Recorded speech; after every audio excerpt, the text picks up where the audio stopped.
friends, mumeze mute? Tubahaye ikaze kuri Muhoza Real Talk. Twizere ko mumeze neza nawe bwa mbere mudusuye, tubahaye ikaze. Musanzwe mudukurikirana none muri Sangana dukunda abantu, iwabo abantu nk'ibisanzwe. Hanyuma rero n'abatindiye cyangwa ntatinze mu makona. Nubwo ko bivuga simbizi ntatinze mu nzira. Bakamute ndasa ku ntego, just straight to the story. Nkuba mwaduhaye zanyu bwite zigisha, zitanga inama cyangwa se zisaba inama.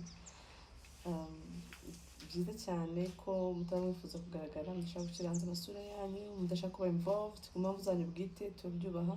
Niyo mpamvu twakoze ino channel kugira ngo tubafashe dusakaze inkuru n'amagambo na message mushaka gutambutsa ko mutaba involved kuri kamera.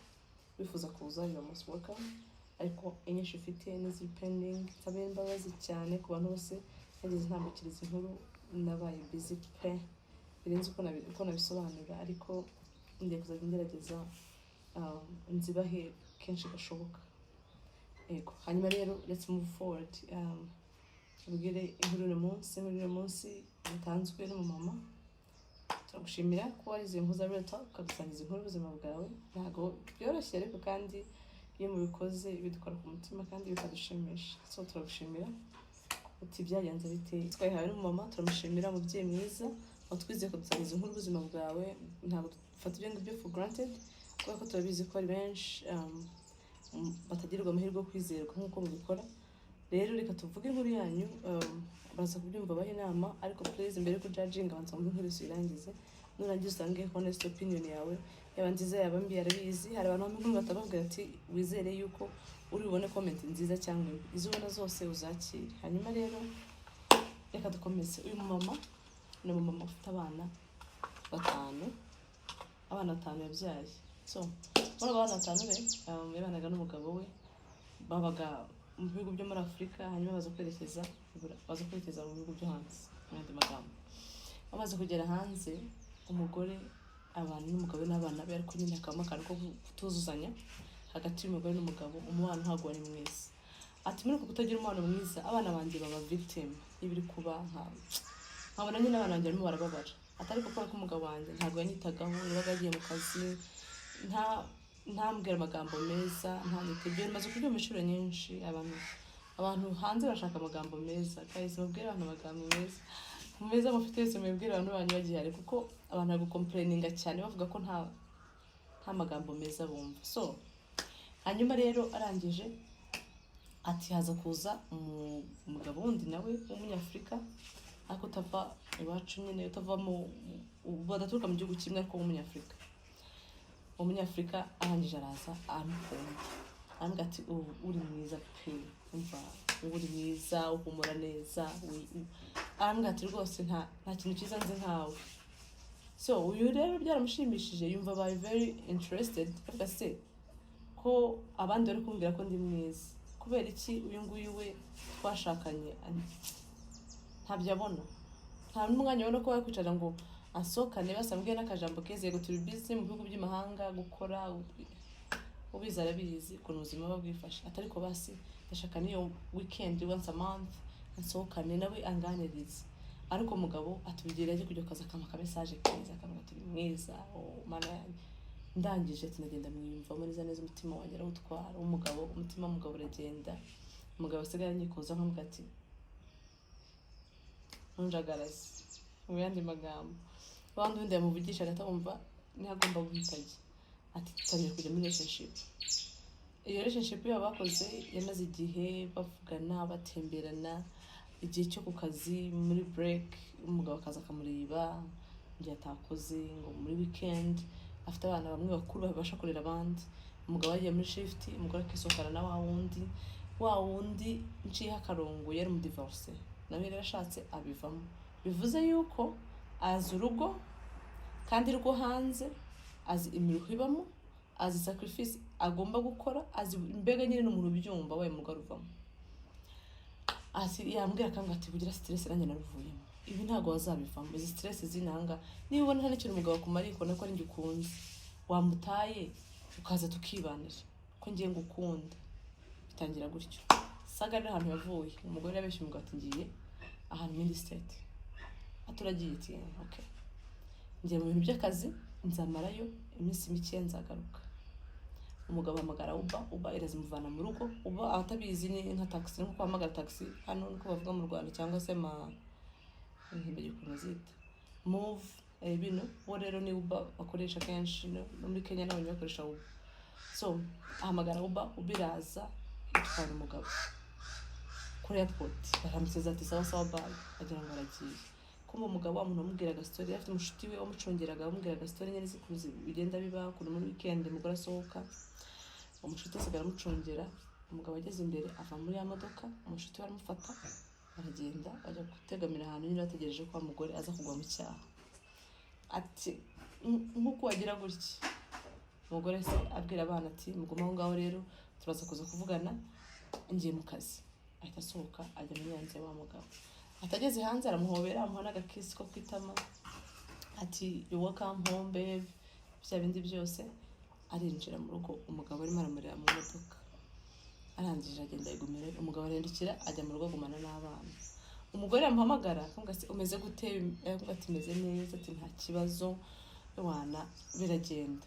Ntiyamubwira ko yatashye, yavugisha abana isa arabwira ati mubwire mami ko mumeze neza, ntumubwire ko ndi hano, just mubwire ko mumeze neza, ko nta kintu mushaka, kuko harimo bamwe bakuru babashaka kurera abandi, bamwe bakuru nyine bakuru, bamwe bana bamwe baba bakora ariko bari 18 gutyo staff, arabana nyine babasha gukora, bashaka kugumana n'abandi. Akabahamagara ko ati tumeze neza mama, nta kibazo wana komeza shift, you don't need to stress out, niba wabonye izindi pick, niba wabonye izindi shift zipicking, niba kora twebwe nta kibazo. Umugore agenda muri yanze rero iminsi yo adataha. Abana baguma mu nzu gutyo, wa mugore igihe cyo gutaha kigeze, araza ageze mu nzu asanga umugabo yicayemo. Abona yicaye nk'umuntu udafite gahunda, ndetse ngo yicaye nk'umuntu utari wa traveling cyangwa utari watembereye. Bimeze biti ati umeze bite? Ati ni sawa. Wari warazindutse? Ati nuse ko mbona utameze nk'umuntu wazindutse, ko mbona ati ntabwo nabaye nkigiye burya, ati byagenze ukuntu sinaba nkigiye ngoma hano. Umugore yahise yisanga indera ko nabyita, kuko umva yahise biva ko umugabo yarabizi ko atari mu rugo, amaze iminsi adahari. Ati nawe no nuvuga ngo yarabizi ko ntabaga muri nzu ntanararaga, namubeshyaga bya bindi byose arabizi. Umugore nyine ahita aba confused, biramucanga. Noneho batangira gushwana rero. Wowe nta mugore kurimo, mubone ugenda ujya kukisinga umugabo, winjira mu nzu ye, narakubonye byose wakoze. Aramubwira ndabizi aho amaze iminsi uri. Umugore atamubwira ati ariko se ubundi urantunganya, ni iki cyawe kizimanze? Ni akazi ushoboye se? Ni ukuba n'icyo ukora ko ibintu byose ari njye ubyikorera, ko n'ubundi abana ndaprovidinga, nkakora nkazana amafaranga mu rugo, keya ntayumpa, nta magambo meza umbwira. N'iki kintu kizima wundi wowe ufite gituma unkanga ukambwira nabi? Ubwo ko ari umuntu babyaranye abana bangahe? 5. Arimubwiye umugabo arasara, ahamagara imiryango iraza. Ati rero abantu bagomba kuzungwa, ati bababarirane ibintu ntibive mu nzira. Bagitangira kuganira, umugabo ati sinshaka kumubabarira, ngiyewe sinshaka ko bari n'umugore, byararangiye, ibititsi yambwiye, amagambo yambwiye hejuru y'icyaha namufatiyemo, ntabwo nshaka kumubabarira. Umugore atiranye nta mbabazi burya gusaba, ati tubivemo, divorce tuyikore tubivemo. Urumva yoshyukaga na twa tugambo wa mugabo amubwiraga ati nubivamo uzansanga, I'm there for you, ndagutegereje. Ubwo umugabo ati sawa nta kibazo, reka tudivorce ntaribi. Bakora divorce, banje kuyikora. Umugabo akwira umugabo ati se wareka nkigumana n'abana? Ati yewe, ati nta kibazo, ati rwose pe, ati fatira, ati nta kibazo. Kumbe wese ashaka kuryoshya nawe mugabo n'undi si ntashaka abana. Wa mugabo aramwakiriye, anje kumwakira aragenda barabana mu nzu. Asohoka mu nzu y'umugabo ajya kubana na wa wundi, barabana hashize iminsi, basubira muri Afrika, bongera bakora ubukwe, nyine bakora umurenge. Barangije baragarukana, barabana. Abantu bandi bo mu gihugu cyaho wa mugabo washatse wa mugore aturuka, ati bakajya bazakamwungura, ariko wowe wataye ubwenge cyangwa bakurashe mu mutwe gute ukundana n'umuntu wataye umugabo akamutana abana be bose 5? urukumva bazakugumaho. How do you trust ko umuntu azaba umugore muzima mukaguma nawe azaguta? She's just using you for a benefit. Ati rero nta mugore urimo. Batangira kumujya mu matwi, urukundo rutangiye kugenda rukonja babana, bigeze ngo umugabo gutoroka. Ati ntiyansezeye, ati ntambwiye n'ijambo. Yarasohotse aragenda. Nta n'ikindi kintu amubwiye. Ati ndamushakisha ndamubura. Ati ndababara nagase ibintu uko njye byabaye. Umugabo arigendera, arangije kwigendera, umugore aguma mu nzu, bigeze ngo kwishyura wenyine n'ama bills biramunanira kubera ubuzima bari barishyizemo bwo kubamo. Umugore asubira iwabo havuka. Ati baza kugera aho mvuka rero nabonye byanze, mpamagara umugabo ari mbwiye navuga ati ngewe mumbabarire, ndashaka ko dusubirana, mbabarire ngo ngaruke ubuzima bwawe n'ubw'abana. Umugabo ambwira ati nkuko ntireba ariko nakumona arantahira abantana, nta nubwo agiye gucekinga in, nagusabye abana utubampa ntibagaruka kumenya uko abana bameze. Ati rero uretse n'ibyo ngibyo bamubwiye kutambabarira, nta mugabo ndimo, ntacyo nshoboye, gusa ubu nibwo ngiye kugishobora, genda gukomeza ubuzima bwawe nzakomeza ubwanjye. Ati birangira umugabo ankurisheho aranga pe, none ndashaka mugira inama. Yemwe ndabizi yuko uri bunjajinge, nyine bwite arabivuga pe, ndabizi ko muri bunjajinge, ndabizi ko muri buncira urubanza, ndabizi ko muri bifata uko mubishaka, ariko hari n'abaza kunyumva baba wenda baragize guhura n'ibibazo bimeze nk'ibyo byanjye. Atariko ndasaba inama, ni iki nakora kugira ngo ariko mu buzima bw'umugabo wanjye n'abana banjye, kuko gukosa narakosheje kandi biri ku mugaragaro biragaragara, ariko ni iki nakora kugira ngo ariko mu buzima bw'abana banjye n'umugabo wanjye. Imahanga ndi njyenyine, agahinda kazanyica, sinzabaho. Ikintu ushaka cyonyine n'abana banjye n'umugabo wanjye. Ati narakosheje, nishinze ubwiza n'amagambo numva hanze ngira ngo bizakunda, ariko ntibikunda. Ariko inama wangira nk'umuntu mbaye ndi umuvandimwe wawe, mbaye ndi inshuti yawe, mbaye ndi umuntu ukunda, inama wangira ni iyihe? Ngayo nguko muze tumugire inama. Ushobora ufite uburyo ushobora kubikoramo, ushobora kumubwira uti uzakoresha iki, uzabigenza uku, nyarabigenje uku, icyo wumva cyose wakora kuko gusapotinga uyu mubyeyi ubabaye uri mu gahinda. Please do it, kandi bizamufasha, bizamugira n'umumaro.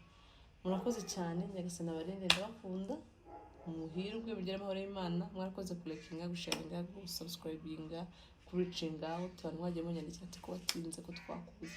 Mwese ndabashimiye bimvuye ku ndiba y'umutima. Imana ibamugisha, mugire umunsi mwiza, amanywa meza, ijoro ryiza bitewe n'ahantu uherereye. Bye bye.